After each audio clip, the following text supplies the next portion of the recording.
Welcome to another episode of Franky D Crafter. As you can tell, this episode's gonna be a little bit different.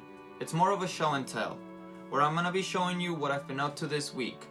If there's anything you wanna see crafted, let me know in the comment section below. Alright, that's good. I don't care what you say. I know I missed one word in there, but it's done. Wait, did you stop it? No. He keeps talking to me.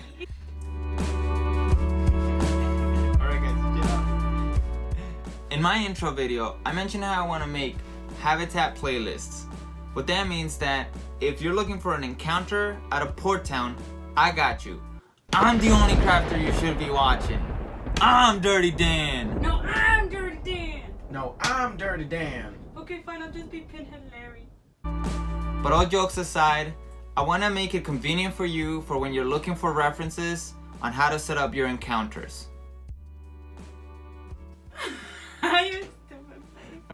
So why a port town? Well, that's where my players are gonna be starting in my new campaign. So before I get into the characters, let me get these out of the way because you guys already seen me craft this. Let me start with the houses. Alright, these, funny enough, were crafted from these. I have different ones. With different boxes, different sizes.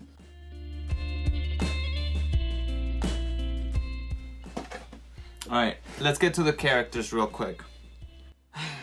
Okay. I'm gonna name them off, but just a warning. The names of the characters were chosen by my players, and this will definitely let you know what kind of players they are and why everything has to look the way it does when I play with them. This is Yunrek, right? He's an elf, and I think he wants to take a necromancy twist to it. This is Mariah. I think it's gonna be a druid, merfolk, obviously. Then we have Yolanda, a fighting elf. Then we have Denis, a dwarf fighter. And of course, you guys might recognize this. This is Jeff. He's gonna be a paladin merfolk. I wanted to I don't know if anybody's that watches this also watches One Piece, but there's a whole different kind of merfolk that they have there, and I wanted to have a huge variety of kinds of merfolk. So this is gonna be the shark type, right? Next thing is these eels, sharks, and turtles. I didn't do much to the eels. I just painted their mouth red and their eyes white. And that was that. And then, obviously also based them. The shark, I didn't do anything to it. This is how it comes. I just based it. And the turtles, I wanted the turtles to be colorful. So this is basically, I just painted them. I didn't do anything. Based them and paint them. That was it. Alright. Oh, yeah. This, guys. Sometimes when you're crafting, you gotta realize that the game is just to have fun. This is just to have fun.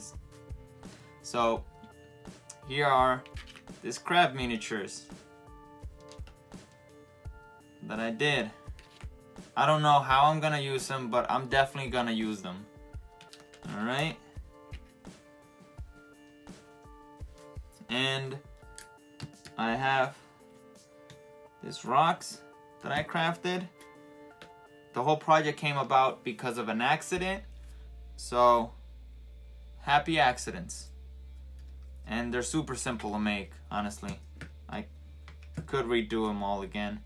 I'm noticing that the ones of the water, the blue is a little bit too dark, so I might work on that and maybe lighten it up just a little bit. But that's it on that. And next is one of my favorite parts. I basically build the docks in a modular kind of feel or sense or whatever. I can't speak. Alright, on 3, 1, 2, 3. where you can literally build a sort of, I don't want to say dungeon, but you know what I mean, where you can basically have it be whatever you want. I mean, you set it up how you want to. This is one of my favorite things. So, I mean, the possibilities are there. There's a lot to do with these. And they're super cheap to make. It's just styrofoam board. And you don't have to use this specific posts.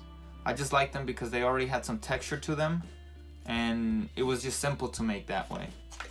Let me get them out of the way. We get to the final thing.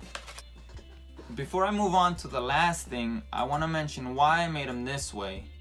I made them this way for a few reasons. The first one is the big ones are for anything. So I have a lot of different races in my world, and some races are huge compared to humans. So I want to be able to fit those in this docks as well as humans. And these are more for where small boats would come up to the dock. And obviously these that don't have any post are the ones that I use to attach these to the land. And the last things I made this week were these mats from canvas, caulk, and I added a little bit of sand to some, and then I kind of added wood shavings to the other one. But if I ever do it again, I'm not adding that. It splits easier that way. There's a spot somewhere in here where it split, but these don't split at all. I really like how they came out. It's very flexible, it's very strong, and I've used boards before, but they're very annoying to store, as you can tell. I mean, well, you can't tell right now, but this behind me is all the space I have to store. So I have to be very precise, and I had to utilize every space I have. And this is amazing for that, because I can just fold it and put it in a shelf or put it just about anywhere. It's simple, and I really like how this one came out. This was the first one I made. If you guys want me to show you how I make this, I might make another water one, or I'll make a grass one. But I really like how this came out right here, especially when you put the port on it. It just, I don't know, there's something about it. I don't know exactly what it is, but I like it a lot. One thing I realized while I was working on a lot of my stuff is that most of my stuff is very cartoony, right? So it wouldn't make sense for me to have a very realistic ocean if my pieces are gonna look cartoony in comparison. So when I was working on these, I tried to make it so that it's not too much of a difference between the basis of the pieces that I had already worked on and the waves on the actual mat. So having said that, I don't think there's much else I have to talk about. Alright, I think that was it.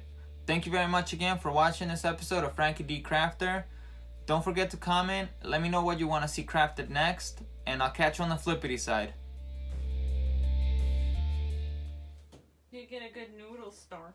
Okay.